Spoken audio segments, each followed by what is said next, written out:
Committee, and I'm very disappointed with not only the Republican Party but also the Democratic Party and its lack of respect for our civil liberties. And so I'm here specifically about your vote on the N.D.A.A. And I just have a few questions, and if you could answer them as directly as possible, that would be great as well. So my first question would be, why did you vote against the Smith-Amash Amendment? The Smith-Amash Amendment to the N.D.A.A. bill. The National Defense Authorization Act, first of all, is the act that authorizes us to pay our troops, to run the military. Within that, there's also language about the war on terror, especially as it relates to people who are terrorists.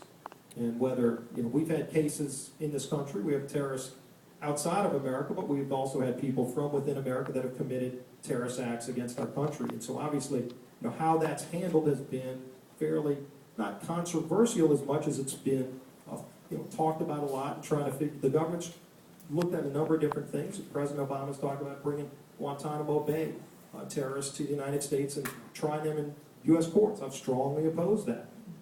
At the same time, if you've got an American citizen, where it probably gets the most complicated is if you have an American citizen who decides to take up arms against the United States. It has not happened a lot, but it has happened. And, some people may not want to acknowledge that it has happened. And so the question is, how do you treat somebody who is a terrorist against the United States, but an American citizen? Now, I think, there's some disagreement within Congress, within the country, about how to do that. One area where the Amash-Smith Amendment delved into went even further and actually dealt with people who are foreign citizens, foreign nationals, who are terrorists who come to the United States. And I'll tell you why I voted against the Amash-Smith Amendment.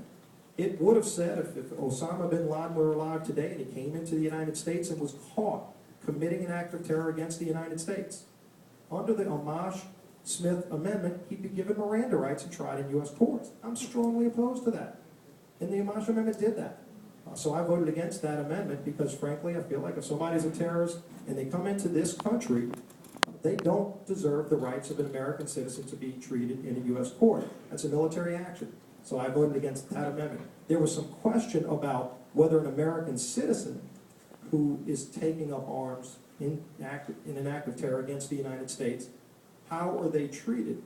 And they still have their habeas corpus rights. And we actually put language in. There was a separate amendment by Louis Gohmert, who's a former federal judge, somebody I respect a lot on civil liberties questions, on constitutional questions. Louis Gohmert and Jeff Landry, a congressman from South Louisiana, brought an amendment to further clarify that an American citizen would be able to get that habeas corpus hearing. Again, it's constitutional right, so Congress can't take it away, but there was a question by a lot of people. We were getting a lot of calls, and I appreciate the calls, because there were some people concerned that that right was in jeopardy. Again, Congress can't take that right away by passing a law, but there were some people concerned that Congress was sending mixed messages on it. So we brought an amendment that Jeff Landry and Louis Gohmert brought that I strongly supported that re-clarified that American citizens have those rights to habeas corpus.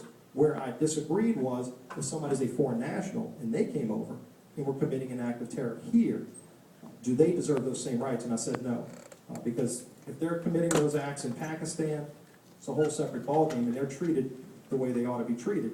But I think they ought to be treated that same way if they come to the United States and commit an act of terror too. So that's where the real disagreement was and why I voted against the Amash Amendment, but voted for the Gohmert-Landry Amendment. Well, I just have two more questions. Do you believe the Fourth Amendment only applies to U.S. citizens or also legal immigrants over here? I mean, under the Fourth Amendment, the U.S. government just can't come and seize the property of a legal immigrant or detain him just because, he still has due process. Right, they have due process, and ultimately they get the right to go before a federal judge and state their case. Now, if you believe in a system of law where ultimately judges are going to make these types of decisions, which they do here in America, in our court system, I've had disagreements with our federal court system, our state court system, but at the end of the day, it's the best system that anybody's come up with probably in the world, and so that's the system that we have, and so somebody has that ability to go before the federal judge and state their case. At the end of the day, if the federal judge says you're not here legally, you don't get those rights as an American citizen, then they've had their day in court. They've had their rights. They've had their rights under the Constitution to exercise, and if the judge says, no, you don't deserve, you're not somebody who actually is an American citizen, then clearly they failed to make their case. And look, we've had cases where people have come from other countries here to try to commit terror against the United States, and that's how they ought to be dealt with. The problem is that it says detained without a trial, so they wouldn't even see it there. But my last question is, if this did not apply to U.S. citizens, then why did the Feinstein Amendment fail in the Senate, where it explicitly said U.S. citizens could not be held indefinitely without a trial? That failed. I'm not in the Senate, and I didn't follow, each one of their amendments, but in the House we had a number of amendments.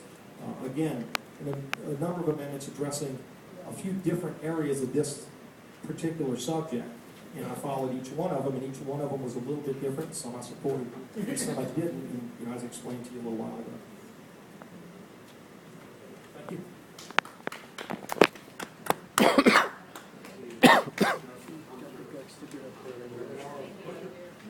Closer. I can't hear you.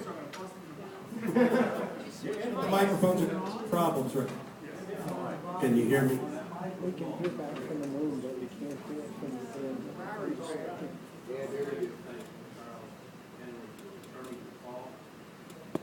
Today on economic development.